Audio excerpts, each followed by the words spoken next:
RS current update में स्वागत है आपका। आज का हमारा विषय है जिम कॉर्बेट में बाघों की बढ़ी संख्या। आइए सबसे पहले जानते हैं चर्चा के बिंदुओं को। सबसे पहले बात करेंगे ये चर्चा में क्यों है, प्रोजेक्ट टाइगर के बारे में, सर्वेक्षण के बारे में, जिम कॉर्बेट राष्ट्रीय उद्यान के बारे में और अंत में चलेंगे अभ्यास प्रश्न की तरफ। तो आइए सबसे पहले जानते हैं ये चर्चा में क्यों है। तो हाल ही में उत्तराखंड के रामनगर वन प्रभाग में किए गए कैमरा ट्रैप सर्वेक्षण से पता चला कि जिम कॉर्बेट में बाघों की संख्या 2022 में 67 से बढ़कर जुलाई 2025 में 96 हो गई। यह वृद्धि कॉर्बेट टाइगर रिजर्व के पास स्थित बफर जोन में हुई है और इसे परिदृश्य पुनरुद्धार तथा शिकार की बेहतर उपलब्धता से जोड़ा जा रहा है। यह सफलता प्रोजेक्ट टाइगर के प्रभावी क्रियान्वयन और वन विभाग एवं स्थानीय समुदाय के संयुक्त प्रयासों को प्रदर्शित करती है। आइए अब जानते हैं प्रोजेक्ट टाइगर के बारे में। भारत सरकार ने 1973 में राष्ट्रीय पशु बाघ के संरक्षण हेतु प्रोजेक्ट टाइगर की शुरुआत की। राष्ट्रीय बाघ संरक्षण प्राधिकरण इसका पर्यवेक्षण और समन्वय करता है तथा वन्य जीव संरक्षण अधिनियम 1972 के अंतर्गत कार्य करता है।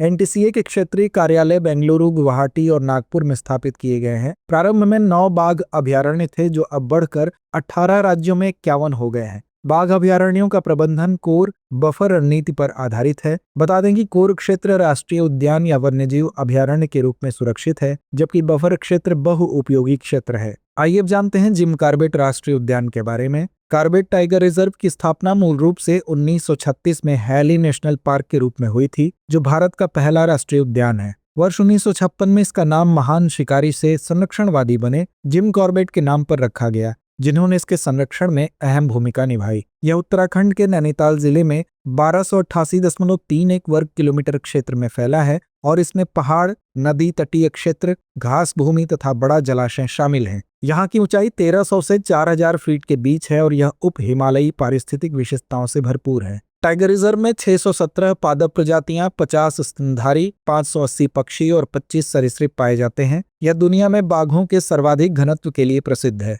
यहाँ की वनस्पति में साल के वृक्ष प्रमुख हैं। साथ ही पहाड़ी साल वन, नदी तटीय वन और विभिन्न प्रकार की घास भूमियां यहाँ की जैव विविधता को समृद्ध करती हैं। धिकाला जिम कॉर्बेट क्षेत्र के प्रमुख घास भूमियों में से एक है, जो खुली घास भूमि, बाढ़ मैदान घास भूमि और वुडी घास भूमि वन्यजीव को आश्रय प्रदान करती है। आइए अब जानते हैं सर्वेक्षण के बारे में। यह सर्वेक्षण उत्तराखंड वन विभाग और विश्व प्रकृति निधि द्वारा किया गया। इस वार्षिक सर्वेक्षण में पाया गया कि रामनगर डिवीजन में बाघों की संख्या में वृद्धि हुई है। सर्वेक्षण के लिए 1059 कैमरा ट्रैप तस्वीरों का उपयोग किया गया। यह सर्वेक्षण अखिल भारतीय बाघ अनुमान के पहले चरण 4 के तहत रामनगर प्रभाग द्वारा किया गया। इस सर्वेक्षण के लिए पूरे संभाग में 181 स्थानों पर कैमरा ट्रैप स्थापित किए गए थे। तो आइए अंत में नोट करते हैं आज का अभ्यास प्रश्न। रामनगर वन प्रभाग में बाघों का सर्वेक्षण किस विधि से किया गया? विकल्प ए ड्रोन सर्वेक्षण, विकल्प बी सैटेलाइट अध्ययन, विकल्प सी कैमरा ट्रैप पद्धति या विकल्प डी स्थानीय लोगों के बयान। तो इस प्रश्न का जवाब कमेंट बॉक्स में देना ना भूलें। धन्यवाद।